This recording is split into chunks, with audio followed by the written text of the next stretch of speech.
listening to the Power of Inspiration and Awakening Radio with Julia Griffin.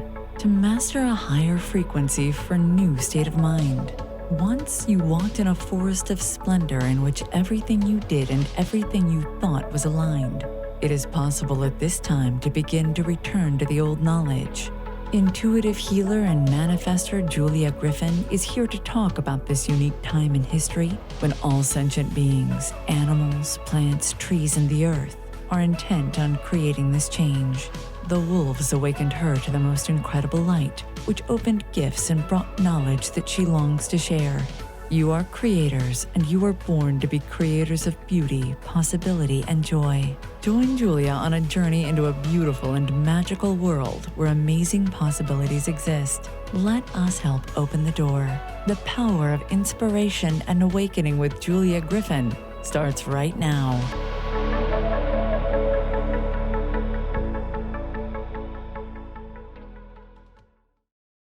Hello, everyone. I'm Julia Griffin, and you're listening to The Power of Inspiration and Awakening on Transformation Talk Radio. Stay with us for the next hour, and let us help you experience higher vibrations, insights, and more of your inner self. Today's guest, I'm really excited about this, is Mark Borax. He's an astrologer. He's going to share insights from his new book, The Ruby Heart of the Dragon. And it's a very different book on the sun signs, the 12 sun signs. It's for these complex, changing times. So drawing upon his 30 years of in-depth counseling others through astrology of the soul and his wild, wandering life, Mark explores sun sign clichés to present a wholly original take on the zodiac, which it certainly is. And he introduces each sign as a rigorous journey from self-ignorance to self-actualization. So what does that mean? It means whenever we're awakening, there are parts of ourselves that we don't see. And Mark is using astrology to show us that. And if you can't see these things about yourself, you can read them about someone you love and you'll get it right away. So let me tell you about Mark. He uses astrology to free the magical, soulful side of human beings.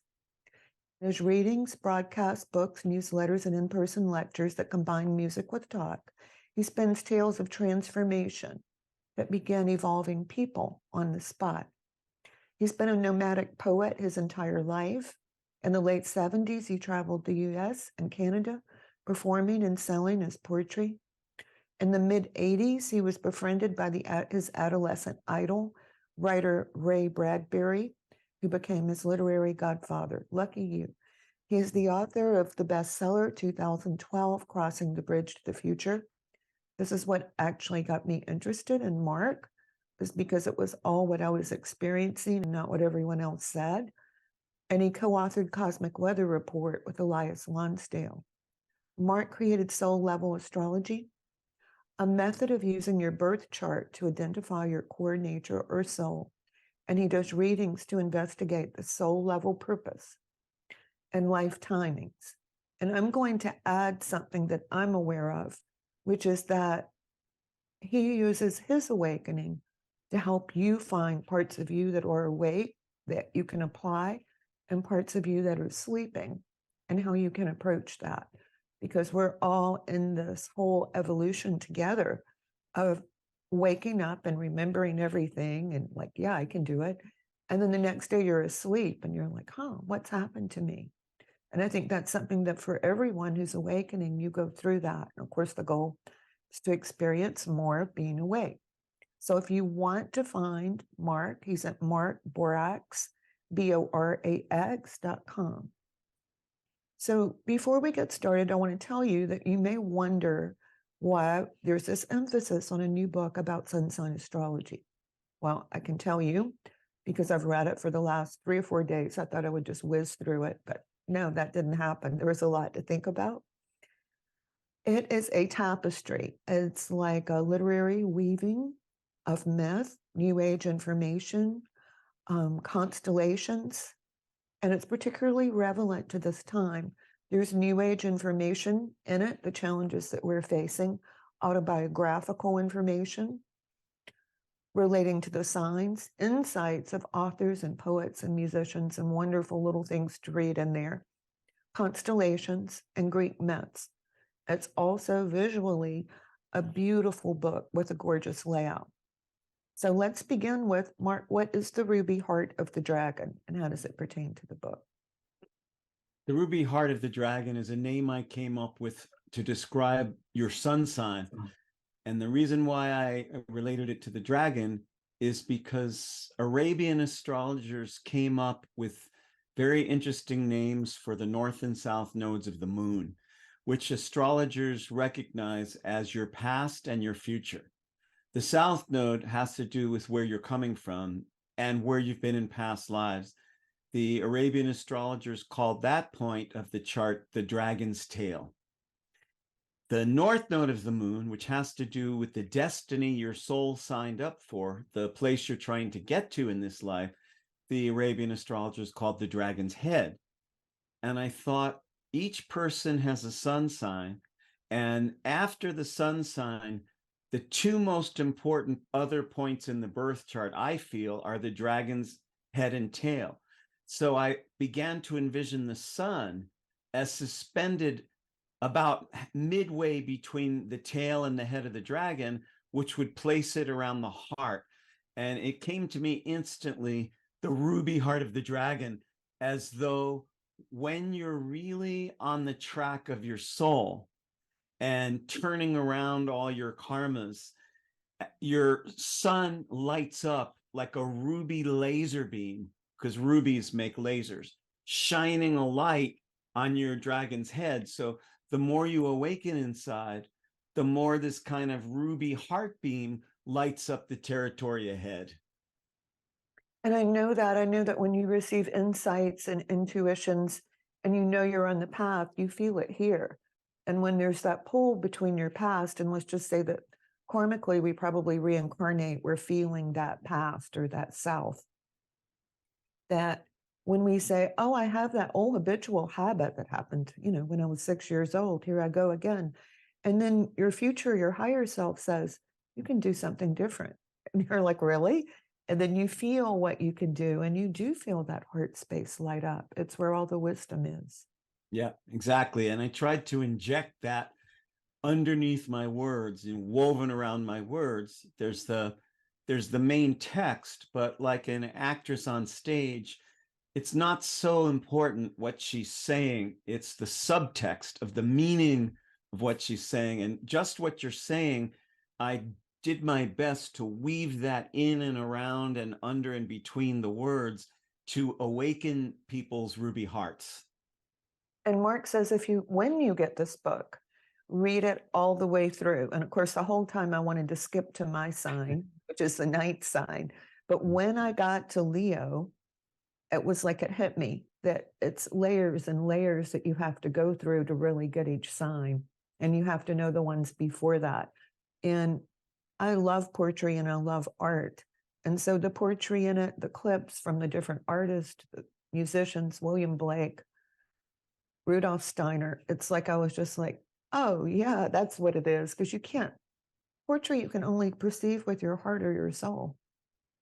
That's right. And I did my best to tell entirely new stories of the zodiac so that whoever you are, if you've known nothing about astrology, or if you've been a professional practicing astrologer for 50 years, as some people I know have been who read advanced copies, it's still going to be completely new to you because I tore down the clichés of each of the signs and present them as if they're a fascinating country, like a travelogue where I'm grabbing the reader by the hand and bringing you into the country of Cancer and the country of Sagittarius.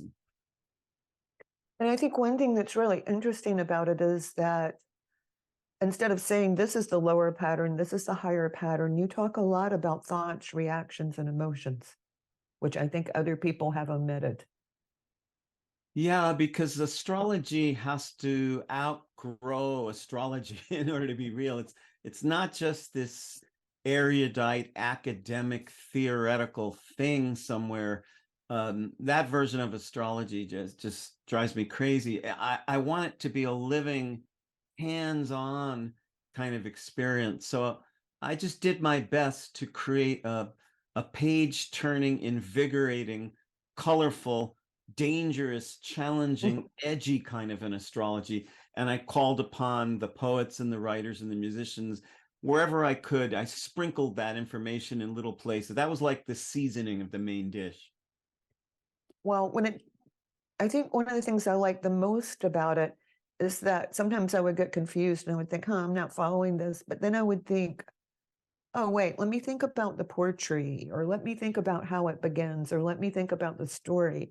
And it would come together. And to me, books are so much more when they make you come together on multiple levels. And that's beautiful too, because kind of like Alfred Hitchcock, the director, his movies weren't about what was happening on the movie screen. He was playing the movie inside the viewer. And Right. and I was doing the same thing with writing. It's the story that was happening inside you that I was really writing. And I was doing my best to inject that into the text and the narrative. And I had a lot of fun doing it, and it was a big challenge. I wrote 7 days a week for 4 years and 3 months, and it was a huge relief when I finally finished it. And like you said, I suggest in the introduction, read each sign chronologically before you go back and reread your sign. And so far, everyone I've asked has done it that way, except one person, a Pisces student of mine, and she was just going to read Pisces first. But that works too, as long as you then go back, because I brought out the sequence of the zodiac as though each sign were on a relay race, passing a torch, and you can understand your sign much better when you see what led up to it, and you can understand the signs following yours when you can see where it goes after you. But even if you read it out of context and then you go back and do it all over again, it will probably work too. I want to say something about poetry that's off topic, but both of my parents were Aquarians and they fell in love in college because my mother loved poetry and my father had never liked that, or either that or art. He was actually an athlete. And he said it was like a door opened into a whole beautiful world and they stepped into it.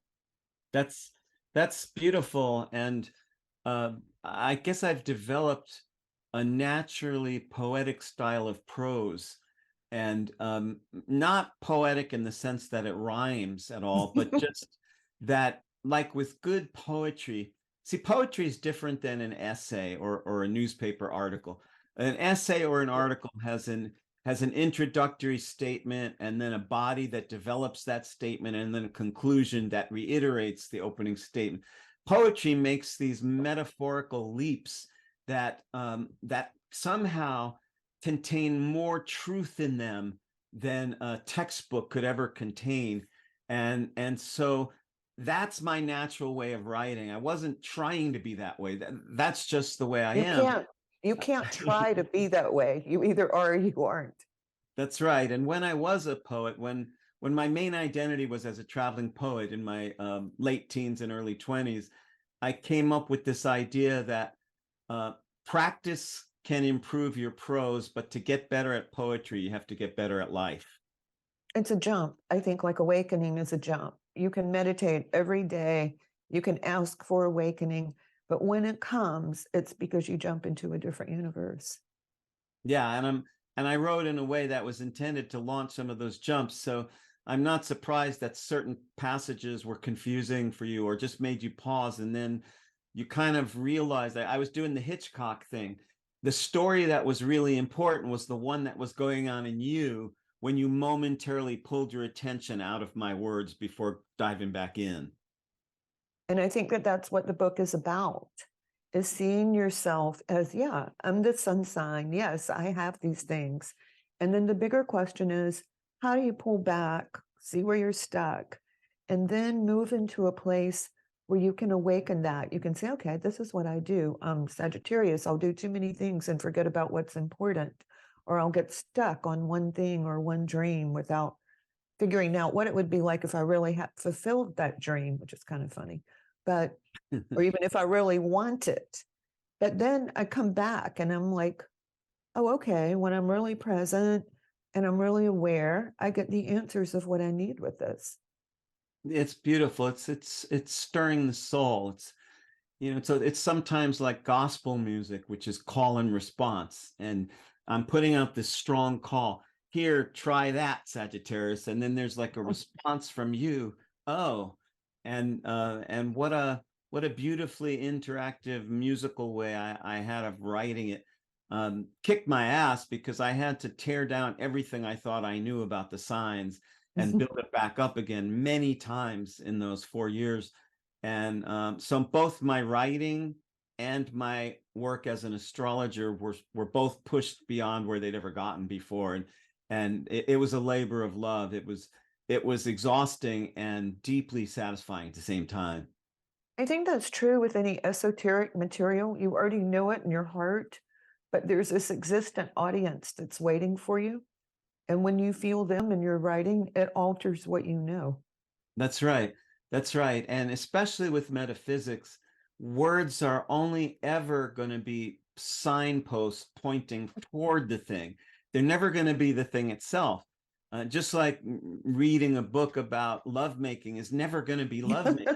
You can get as close as you can, and I worked to use my words to really keep pushing on the mysteries and covering both the perils, challenges, as well as the blessings and treasures of each sign of the zodiac. And we all have them, just like real life. One thing I was thinking about is I had this thought several times. Anyone can enjoy the book and learn or go look up the people who are in their life. But it seemed to me it was sort of for people who are trying to awaken.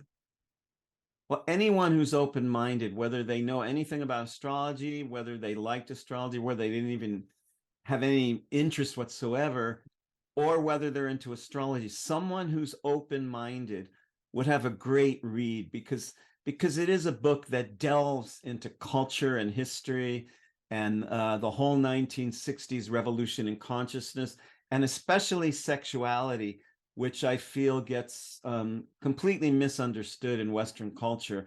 I injected all that in so that the zodiac becomes a living, breathing, current experience. And in that respect, I think reading the book is very similar to a medicine journey or an acid trip. It's not just an informational, academic, dry teaching. It's not a polemic because I hate that kind of stuff. It is intended to free you, to push you, to provoke you regarding your sign and the signs of the people that you know. And there's a table in back of the book so you can look up the dragon's head and tail of yourself or anybody else who was born in the last 100 years. Okay, I'm going to correct what you said. No one could write that book unless they've studied a tremendous amount of information about culture, stars, math, all of that. And I was very well aware of that, which was so interesting to me. And I want to say something because, people may have wondered, why am I talking about Greek myths? And that's because the whole Western culture is based on Greek myths, as well as the constellations, what we call them, how we see them. This all goes back to the Greek gods. And that was one thing that I really enjoyed with it, because I was like, that was like, okay, great, a journey. I'll go see Zeus and Hera and, Persephone. That's right. And I did that especially in the Sagittarius chapter and the Virgo chapter. I went into Greek myth, which was my early interest. I was a passionate reader of Greek mythology from when I was about 6 or 7 years old, especially between 7 and 12 years old. I was fascinated with Greek mythology and with astronomy. Little did I know that's the classical training to be an astrologer, to go deeply into astronomy as a kid and deeply into myth formed my structure of my classical education. I had no idea I was going to be an astrologer. I didn't even know there was an astrology. I was just fascinated by that stuff. And in a couple chapters, I especially especially go into that. And just for people who want to know more about our world and how it works, I'd really recommend reading myth and reading some of the Greek basics. Like any story, and your book does, so I'll point it out, it makes a circle. The ending is where it began. They end up together, which is how life is. It's where they perfected comedy and tragedy and acting, and where they came up with a concept of not having a set or having a highly detailed set. And most people who did tragedy also did comedy. And I think that's obvious to all of us, the interconnection. Yeah. Yeah. The ancient storytellers and the ancient Greek myths delved deeply into something that modern collective consciousness has really lost, which is a sense of irony. The Greeks were very, very aware that there's a part of each person that is fighting to sabotage their higher interests. And that it's never just, that awakening is never just a clear, direct path. You always are, every time you wake up, you hit more shadow.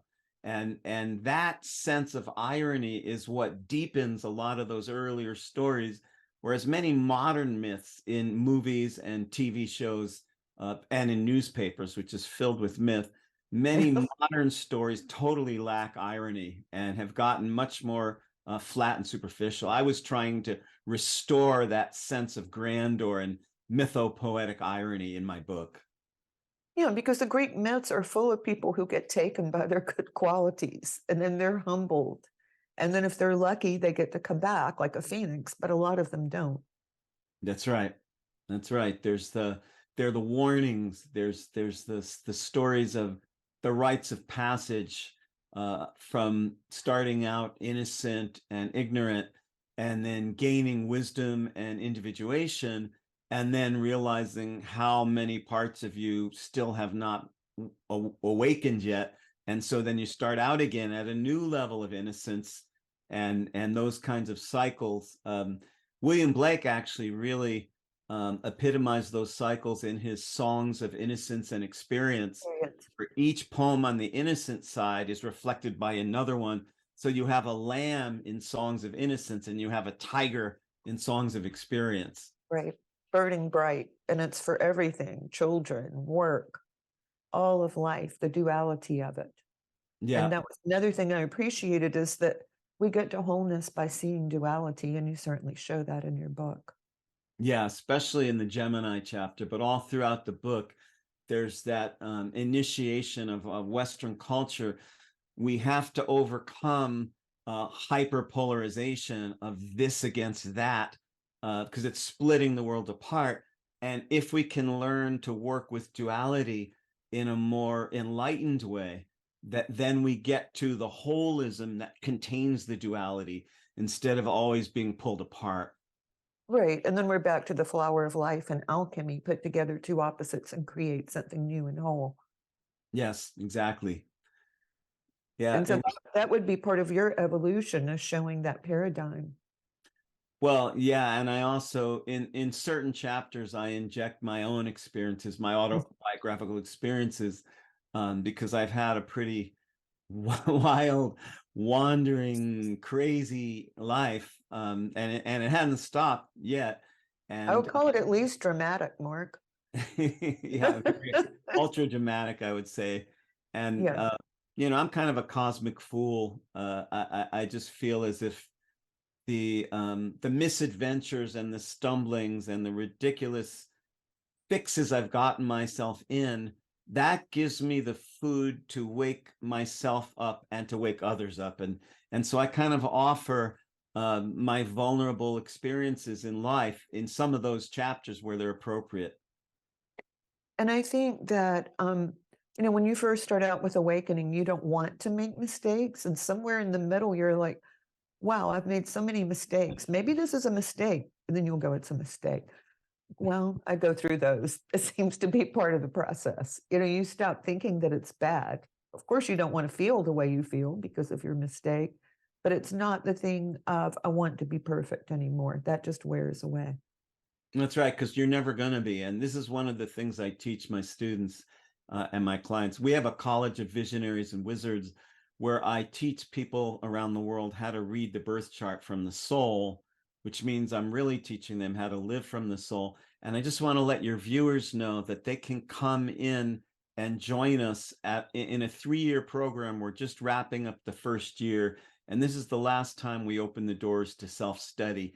In case any of your viewers out there want to come join us, they can look me up, markborax.com, soullevelastrology.com, and they could find out about how they could come into the school. Okay, when will your classes start?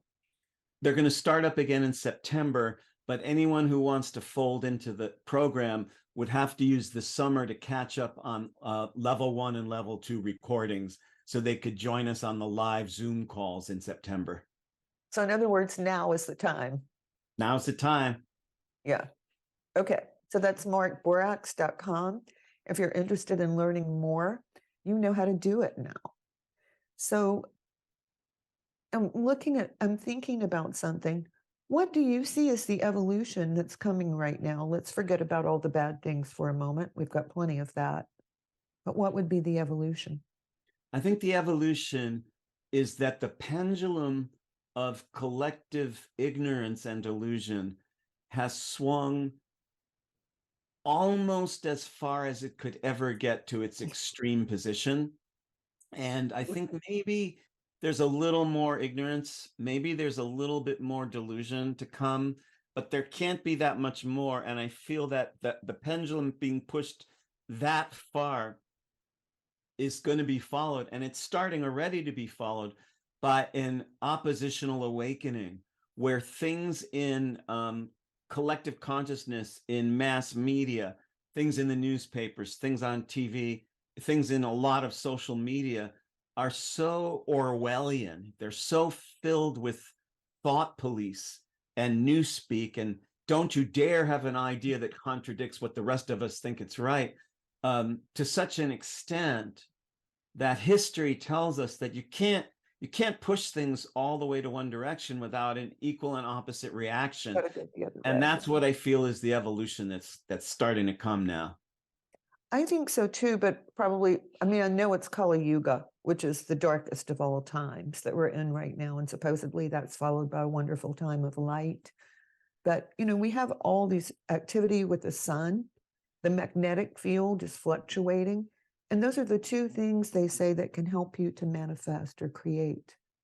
And I think when we're aware of our flaws, it's one of these ironic things. You're creating something you don't have yet. So you have to imagine it and throw yourself into it. But it seems to me that perhaps nature or the planets are supporting us with that. So why is that happening? I figure there must be some good reason, right? Absolutely. I feel that the interconnected wholeness of all things is what our species needs to own, needs to claim, that we are part of a living, thriving, sentient cosmos. Earth is a being. Earth is not a dead, insensate hunk of rock.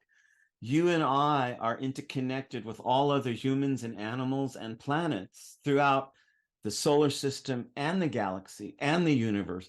And when we get that, and when we own that, and when we arrange our life to reflect that and claim that, we turn the tide from the great sweeping ignorance and denial of love and wholeness.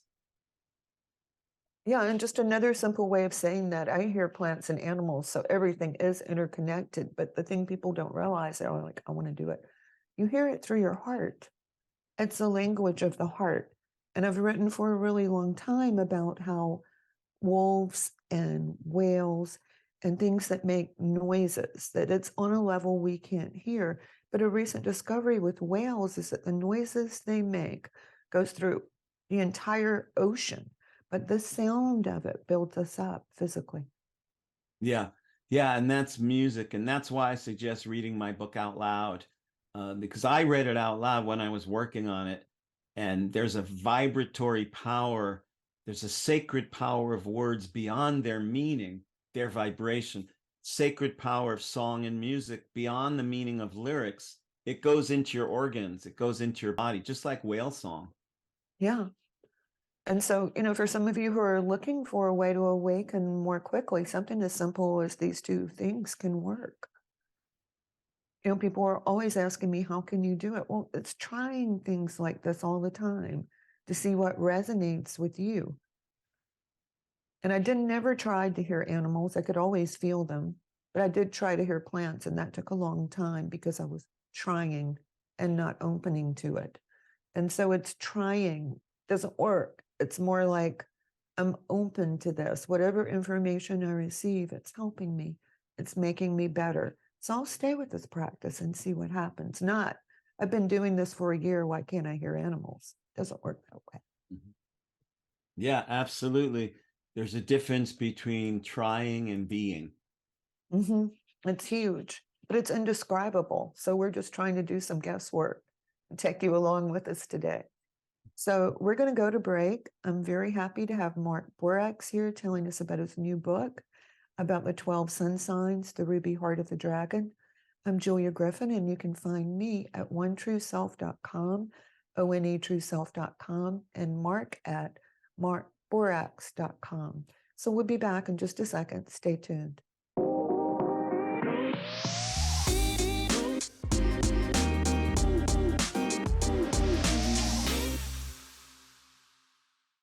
Hi, I'm Julia Griffin, and I'm here with Mark Borax. He's telling me about his new book. And well, Mark, you tell them the name of your book and what it's about. That's more fun than listening to me. The ruby heart of the dragon, sun signs for our times, is a restructuring of the zodiac. I tear apart each sign of the zodiac. I eject its clichés, get down to its soul, and present it as an art. I give names to the 12 arts of living, and I associate each art with a different sign of the zodiac. And presenting that artistically is intended to turn readers' heads around to think of what blend of art are they practicing, because each person has all the 12 signs in them, but in a different mix, in a different proportions. And so the book is intended to take you on a wild journey between the dragon's tail, which are the qualities you're trying to outgrow and leave behind, and the dragon's head, which are the qualities of your destiny, of your true north. So, Mark, tell us a little bit about the evolution that you think that we're going through right now and how that pertains to the book. One thing that I was thinking about, because it's sort of funny, is, if you work on something that's the matter with you, all of a sudden you're like, you're so free, you're so cool. But if you tell a friend, if you notice that I've changed, I stopped doing this, they'll always say, oh yeah, I know, I noticed it. So it's one of those things that everybody else sees, but you don't see yourself. And seeing that it's there, and you point it out in the book, is part of soul evolution. But then take that to a larger level. Yeah. We're in a crunch. We're in a high pressure zone here, which I'm relating to the 20-year period of Pluto moving through Aquarius, which has just begun. And Aquarius is a sign of revolution. The last time Pluto was in Aquarius was way back at the American Revolution and the French Revolution and the Haitian Revolution. So it's been a long time. Now that Pluto has re-entered the sign of revolution for 20 years, we need a revolution in consciousness to evolve.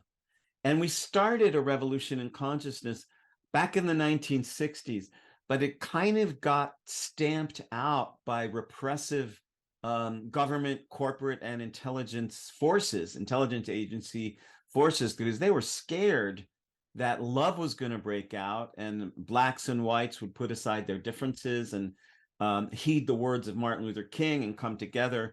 And the FBI and the CIA got together and launched a program to prevent that from happening. It's called Project Mockingbird. You can look this up.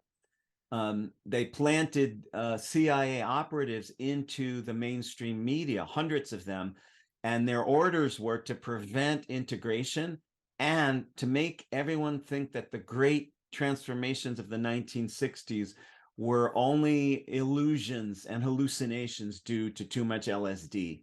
And it largely worked, because if you talk to most people today about what happened in the 60s, they'll probably spit out some nostalgic, cute little version of hippies. And wasn't that nice to think that love, all you need is love. So it really kind of worked. And I think that revolution in consciousness that got aborted needs to be picked up again. And it is being picked up again around the planet, not with as much starry-eyed innocence as we had in the 60s, but with a little bit more maturity and wisdom in it now. We have to continue the revolution in consciousness that makes us realize we are all in this together. Either no one gets out of this alive, or we all get out of this alive. What I call the Aquarian revolution, which is that every drop of water that was on this planet since it was formed is still here. We only have a finite supply of water and air. We're breathing the same air that Tyrannosaurus Rex breathed. There's no new supply. And when we get that on a core level in the heart, in the body, not just in the mind, when we get that, oh my God, we are all in this together, and we have to wake up. We have to continue that 1960s love revolution. Then we evolve. And I think another point is that I think people as individuals are much more powerful than they think they are. Before we go into saying this is what the problem is, or this is what the problem is, I'm going to ask, can you see it differently? Because I know whenever I see a lot of homeless people, or I see people who are struggling, in my mind, I put better clothes on them and money in their pocket. And if they're out, say every week for a month or 2 months, it will change. That change will occur. So I suspect if we would learn how to see a more perfect, beautiful world, we could bring that about. And that's apolitical. That's just about being inside of you. And that's a shamanic initiation. To believe at this time on earth that something beautiful can happen, can emerge, is a tremendous heroic leap for most people alive right now, because there's a lot of signs that things are getting worse. There's a lot of signs that our children and our children's children might not have a world. There's a lot of signs that that those dreams we had in the 1960s were pie in the sky, acid dreams, and nothing that could ever happen in the real world. But when a single individual makes that leap, that something beautiful and whole can emerge from this time of history on earth, that's a revolution of one. That's a political revolution, because it goes against the fear mongers of the modern media, which spread a lot of divisiveness. So it really is a leap that each of us is being asked to take, to believe in love, to believe in wholeness, to believe in goodness, compassion, to believe in integration, that people in many, many different countries are struggling with the same issues, the same corrupt power, and that even if you awaken in your little town, in your part of the world, that might spread. And my son asked me about that, and I said, well, I'm not a stupid person. I'm a smart person. So I can see what you're saying, because he said, do you think we're going to make it? And I said, I see that the world changes, even if it's tiny things like a plant and going into flower, or people are nice at the grocery store when I see it in my mind. I said, but my heart tells me that if the people who can awaken will try, then it will be. There's not a no, there's not a maybe. It's just that one simple thing. It's going back to that ruby heart. Yeah. Yeah. When you awaken in your ruby heart to realize the love that already is here, beyond the imperfections, deeper than the strife, the realm of the soul, which is the realm I address in my astrology readings and in my classes and in the book, I'm addressing your wholeness and perfection underneath the imperfection, because there's a lot of imperfection. I'm not trying to say that everything that's happening is right and good and nothing bad and wrong is happening. I'm just saying that if you dig down under the imperfection, you'll get to the love that already is, the miracle that you exist, that earth Mhm. exists, that you can breathe, that you can feel, even that you could cry, and that you can see. Those miracles can crack through the disenfranchised, disempowered, divisive hyperpolarization of our time. Well, let's just take a simple thing from last year when California was either on fire or there were mudslides. This year they have water, which they predicted would not happen. Yeah, It's yeah, balancing. yeah. There's And a balance with us, and it starts with the heart because that's the center of the chakra system. And if you can go there, even for just a few minutes every day, you'll start to get those messages of how it could be.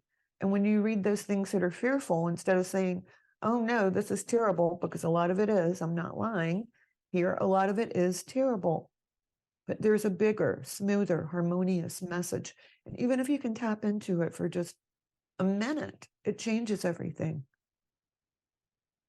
yes, and practices, daily practices, which reinforce your integration into the interconnected web of unity that links all things, can go really far at times like these when there's a lot of division and fear. And at the same time, it's more than the heart. It's the way that I was able to read your book and think about the constellations and see them in my mind and read the poetry and read the Greek myths, things like that. And what you had to say about the signs, things like that tune us into our inner self. And so it's not like you can just say, well, I'm not going to study, I'm just going to meditate. I did my 1 minute. It doesn't work like that. You've got to feed all the other parts of yourself too. Yeah, because your soul had good reasons for climbing into that body. It didn't land in the wrong temple. You know, your soul climbed into that life for a limited engagement in the karmic theater of one incarnation. And as long as you're in that body, honoring what you feel, what you sense, what you know, what your heart knows, is a powerful journey. And one of the greatest ways to awaken in that body of yours is to consider everything that happens all around you is an invitation to awaken, regardless of whether it's on the dark side of the spectrum or the bright. Ask yourself, what is it telling you?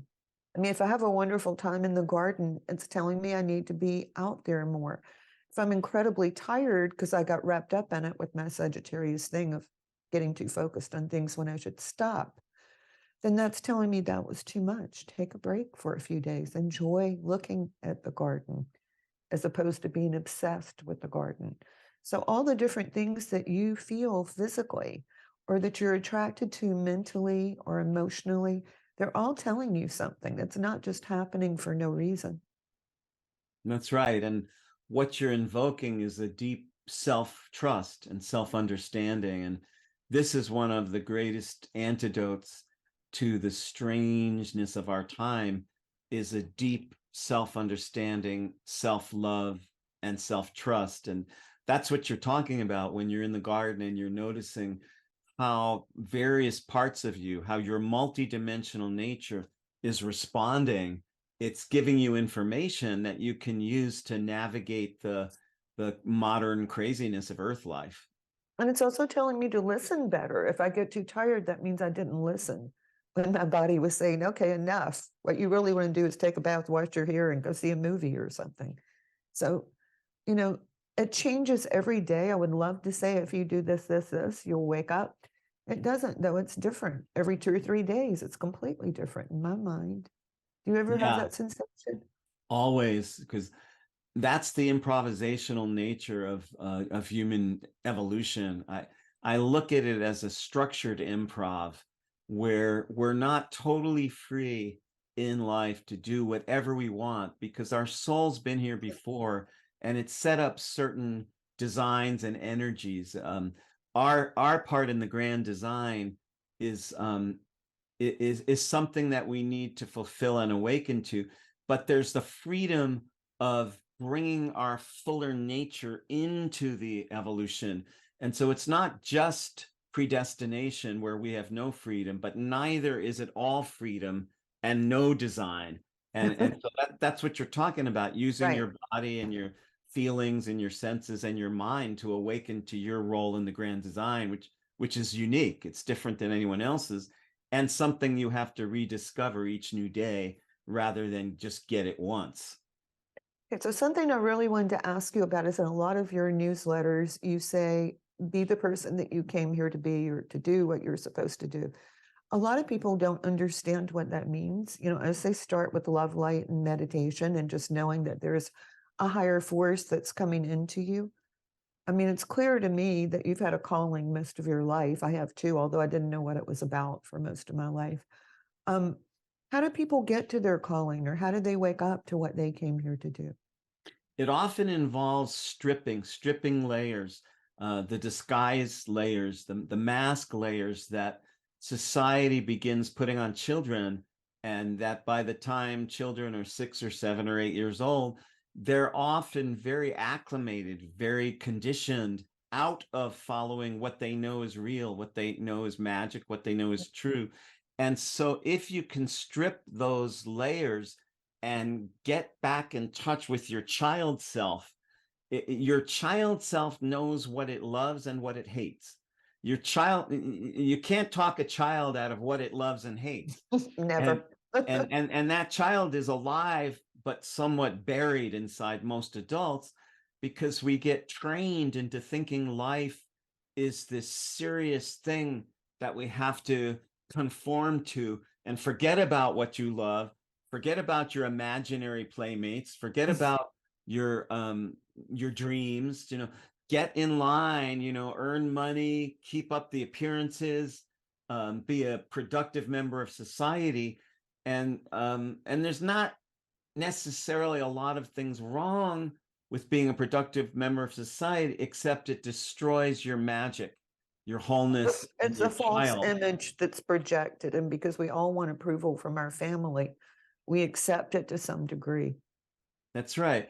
And so to get back to knowing who you are, embodying who you are, has to often do with stripping away who you're not, because who you are isn't something you have to find out there.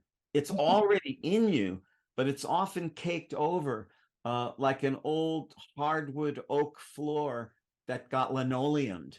You Right. might have to like scrape a lot of linoleum or wallpaper off to release that childlike self. And you'll know you're getting through the layers because you'll see someone who sort of confirms the belief that you're working with. And I'll think, oh, I don't want to be that way. I want to be free. And first I'll think, I don't really like that. I've decided I don't like that. And then I think, I don't care. It's fine if they want to feel that way. I just want to feel a different way. You know, it's that freedom when you don't judge anymore the people that are like what you used to be. Yeah.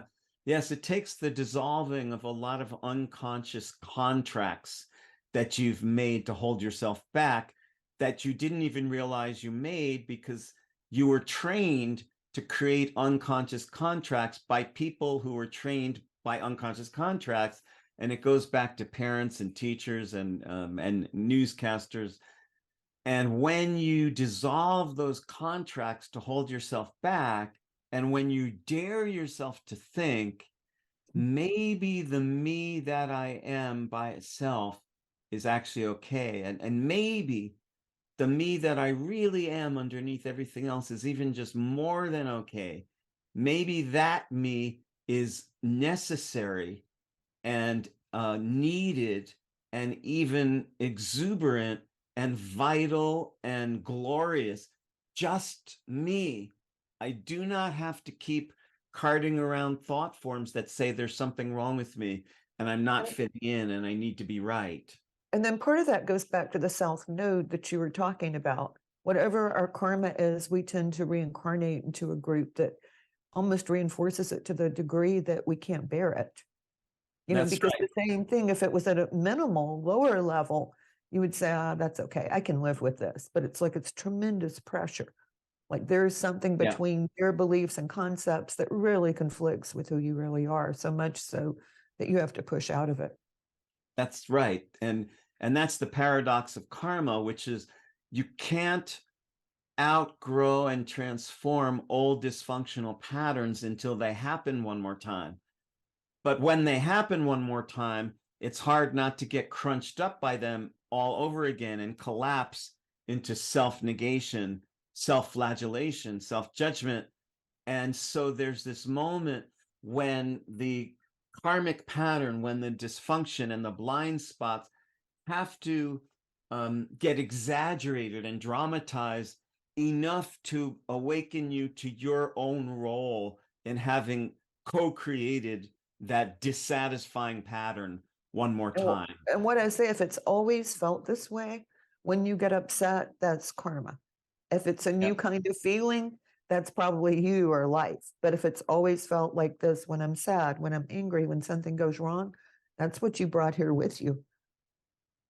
Yeah. And that's the realm of the dragon's tail, that the dysfunctional patterns, the places where we never awakened, come back again from life to life. And the soul tends to be born into a family unit that has some of the same issues because they start that journey of awakening. And the paradox is that human beings rarely learn awakening directly. They usually learn awakening by bumping over and over again into non-awakening and bumping over and over again into what isn't, until they get it. Oh, I don't need to do things. I don't need to keep walking into the wall. There is a door. Exactly. So we're coming to the end of our talk. And so I want to tell you, I have a newsletter. You can find it at onetrueself.com, onetrueself.com. And Mark has a newsletter, and we can look at some of our poetic writing if you want to, or learn about our views of life. And Mark's newsletter would be at Mark Borax, Borax.com. I'm going to urge you to get a copy of his book. And I would say get a hardback copy because I want to mark it and reread it, but you may not feel that way. And thank you for tuning in to my show. And we'll be back on the second and fourth Wednesdays of every month. So namaste. I hope you can use all of this to get to your next level and experience more awakening. Thank you so much for being with us. Thank you for listening to the Power of Inspiration and Awakening Radio with Julia Griffin, to master a higher frequency for a new state of mind. Join us next time as Julia takes us deeper into the memory of the moments of light where transcendence and enlightenment emerge. The memory of the jewel of consciousness is always lived within you, to tap into waves of energy and create huge changes by imagining the beauty of the vision and desires that are hidden in the heart. Learn to find your way back to nature, beauty, and your own heart, which holds the secrets of your existence and future. To discover more about Julia's adventures, animal communication, and the teachings she brings to every show, visit onetrueself.com. That's onetrueself.com. That's ONE, trueself.com.